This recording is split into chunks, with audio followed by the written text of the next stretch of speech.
Meet me. Welcome back, boys, to another episode of Should You Pull. I haven't done this in a while because I thought a lot of the past few banners were pretty self-explanatory, but I'm getting a lot of questions about Ftene. So today we'll talk about Ftene, Ray, we'll talk about Judge Kise, and then ML Lilias. I guess that's about it. So first of all, Fairy Tale Tenebrian. Is she still worth pulling? If you're super resource starved, and maybe you could skip her, but she's still very strong. Now, she's not the hero she used to be, because, like, with AOL coming out and stuff, like, back in the day, she was, like, the ultimate debuffer, right? Basically, if they didn't have FCC, and you picked Ftene, they had to have an answer to it, or they just lost. But now with things like Mediator Kawerik, so many super high effect res maids, and a lot of people even build just F-res Amelias. A lot of times it's a liability, and also to keep in mind Violet's super meta now, and if you run into Violet Ftene, it's basically a dead slot. Ftene just is free HP for the Violet. So she's a lot less popular than she used to be. Back in the day, she showed up in maybe like 50 to 70% of RTA matches. Realistically now, it's something on the order of like 10 to 15%. She's pretty rare and situational, but in those situations, she still is very good. But if you're really, really resource starved, you're not serious about RTA, I mean, PvE, she's pretty much useless. Guild Wars offense, Arena offense, not reliable because she gets 15% of the lot. I know she's limited, so, generally with a limited hero, you don't want to pass them up.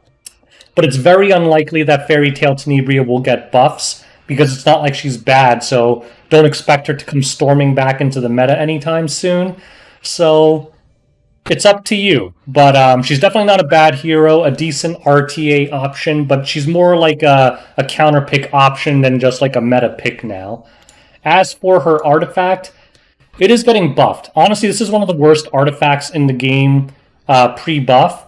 But basically what they're doing now is they're giving it kind of a worse violin. I want to say, if my memory serves me right, at plus 30, which again, is hard to get a plus 30 limited artifact. But if you do, it's a 60% chance to strip. Violin is 80%. So basically, you lose a little bit of dispel chance, but you get a decent amount of damage, because the stuff is, heroes like Ftene or Caesarado, they don't generally hit super hard. So 1500 fixed damage actually adds up to a significant damage increase for those heroes. Whereas, if there's a mage that's hitting for 10k, adding 1500 fixed damage isn't a big deal, but something like a Caesarado where he counters tanky heroes for like 2500, 1500 on top of that is a massive damage boost. So this artifact might be worth it for things like Caesarado, Ftene. I don't really think he'll use it on Ftene. She doesn't really do the damage, but who knows? But I think the artifact might be worth it for very few niche heroes. Again, with most mages, the main problem is not that the artifacts are bad, just Taga Hells is just too damn good. That's the problem. Ray, just skip it. In the past few seasons, he had seen some play. A lot of people will build him super high effect resistance. But the thing is, as you can see, he doesn't really have effect resistance imprints here. And the problem with him is if you build him super high effect resistance, it's impossible to make him tanky enough to the point where he doesn't just die in one turn. So I want to say in the last 500 matches, I think I've seen him once. And I remember that because I was so surprised by it, I actually remembered it. So pretty easy skip. There's plenty of good cleansers in the game now, so if you have one already, there's really no reason to double dip into this. He does okay in Banshee. He's actually on my Banshee team because I don't run a one-shot most of the time because I don't care about Banshee. But, you could build much better Banshee teams that don't use Ray. It's pretty much like a budget Banshee team, so this is probably a skip. Artifact is actually pretty solid, mainly used on something like Elena to deal with openers.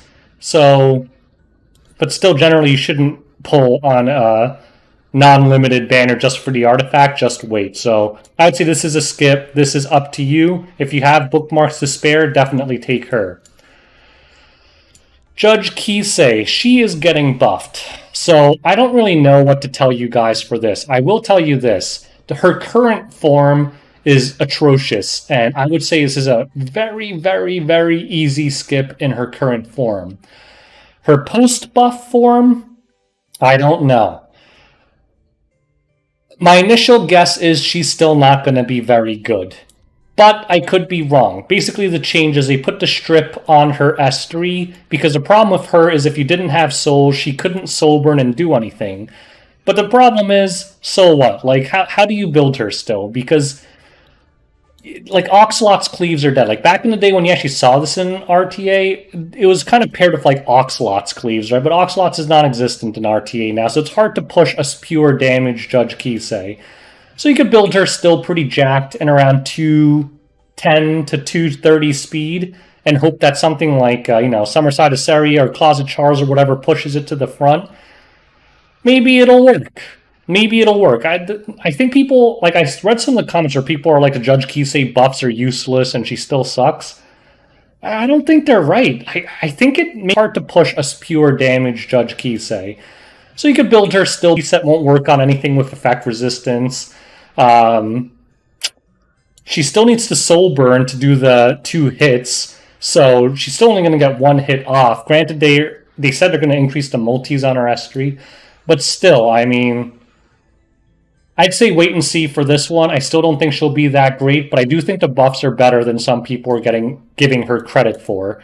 But still dicey. But you have a few weeks to decide for that. Well, I guess 10 days. Well, I guess you won't figure out before the buffs, but you're going to have to theory craft it. I don't know what to tell you. But if I had to choose between this and the next hero, I'd definitely take the next hero. So I can't click on that in this in-game interface, but ML Lilias, I think she's a definite pull if you're a serious RTAer. Her kit looks very solid. AoE, defense, plus attack buff that's undispellable. That's spicy. That's spicy, and no other hero in the game has that. So anytime you have a hero that no other hero can do it, as a general rule of thumb, it's something you want to pick up. Things like Belian, can any hero deny the entire enemy team the ability to get any souls? No. So if you don't have Belian, that's a huge option that you're missing from your kit. And I think Lilias is kind of going to be the same way. Go watch my hero preview on Lilias so I don't spend too much time talking about a hero that I can't even click on here. But ML Lilias, I think, is a definite yes for most of you guys.